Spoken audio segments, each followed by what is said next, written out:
Lions international अंतर्गत Lions club Solapur सिटीच्या वतीने आरोग्य व व्यसनमुक्तीविषयी चर्चासत्राचे आयोजन नान्नजकर हॉस्पिटल दमाणीनगर येथे संपन्न झाले।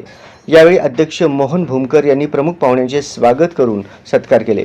यावेळी व्यासपीठावर lion Mohan Bhumkar, doctor Kalpana Nannajkar, Lions Club of Solapur twin सिटीचे माजी अध्यक्ष ज्येष्ठ लायन सोमशेखर भोगडे, कोल्हापूरचे प्रदीप कुंभार, देव जाधव, संदीप कुंभार, नजीर पटेल, मनोज घनाते, बाबू चव्हाण, सुरेश श्रीगिरी, चिदानंद चाबुकस्वार यांची प्रमुख उपस्थिती होती। दीप प्रज्वलन करून कार्यक्रमास सुरुवात झाली।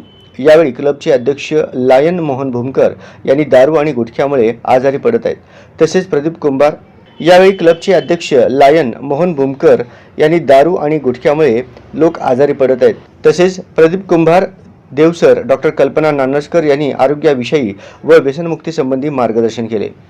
या चर्चासत्रास सोलापुरातील नागरिक उपस्थित होते। आभार प्रदर्शन लायन मोहन भूमकर यांनी केले। नावाजलेलं आहे त्यांचं, म्हणजे हातगुण चांगला आहे, मला वाटत नाही आहे। आणि आज तुम्ही ज्या आशेने आलात, ज्या अपेक्षेने आलात, तुमचे हे 5 प्रॉडक्ट घेऊन, त्या प्रॉडक्टबद्दल नक्कीच मॅडमने त्याबद्दल चर्चा करतील। त्याबद्दल तुम्हाला जे कोणी नागरिक येतील समस्या घेऊन त्यांचं निवारण व्यवस्थितपणे होईल। त्याचबरोबर व्यसन हा मित्रामुळं किंवा टेन्शनमुळं लागलेला असतो का, सहज कोणी काय ते व्यसनाच्या आधी जात नाही।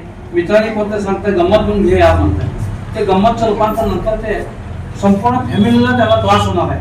कारण तंबाखू एकदा खाल्ला म्हणून तर ती सवच त्याला कायमस्वरूपी भेडसावत असते। सकाळ झालं, दुपार झालं, रात झालं, त्याला खावाच वाटतं। तंबाखूच्या माध्यमातून आज तंबाखू न खाता, आज तंबाखू न खाता गेस्ट म्हणून घ्या। तर थोडं लेटेस्ट म्हणजे आता मावा चालू झाला। मावा आणि काय ते गुटखा हे आजार एवढे भयानक आहेत आपल्याला माहित असून आज सध्या आपल्या त्या गुटख्याच्या पाकिटवर कॅन्सर आहे लिहिलेलं आहे। एवढं लिहिलेलं असून सुद्धा माणूस मुद्दाम गुटखा खात आहे। तर हे कुठं तर थांबलं पाहिजे। गुटखा असेल, मावा असेल किंवा आता दारू असेल, आता काय झालं, दारू सुद्धा एवढं म्हणजे हे फॅमिली बरबादाचे लक्षण आहे।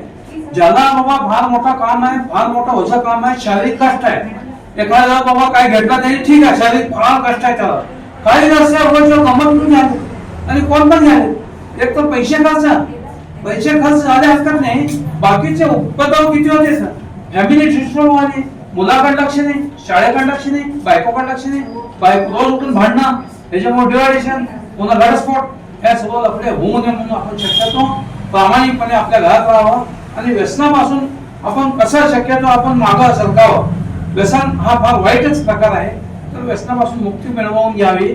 आणि ज्यांना व्यसन लागलं असेल त्यांना आपण खरोखर या औषधाच्या रूपाने समर्थवाने जे आपल्याला प्रॉडक्ट दिले, आता सर कुंभार सरांनी जे प्रॉडक्ट दिले त्याबद्दल मॅडम पुन्हा विचार करतील। असं पुन्हा एकदा मॅडम मीटिंग घेतील तर आपण आलात खरोखर आपले तुमचे जे काय अनुभव किंवा तुमचे प्रॉडक्टवर माहिती दिलात ते खरोखर आम्हाला सुद्धा उपयुक्त आहे। आम्ही निश्चितच त्याबद्दल विचार करू। पुन्हा एकदा मी सर्वांचे, आपण पेशंट सुद्धा इथे उपस्थित सर्वांचे पुन्हा एकदा मी आभार मानतो।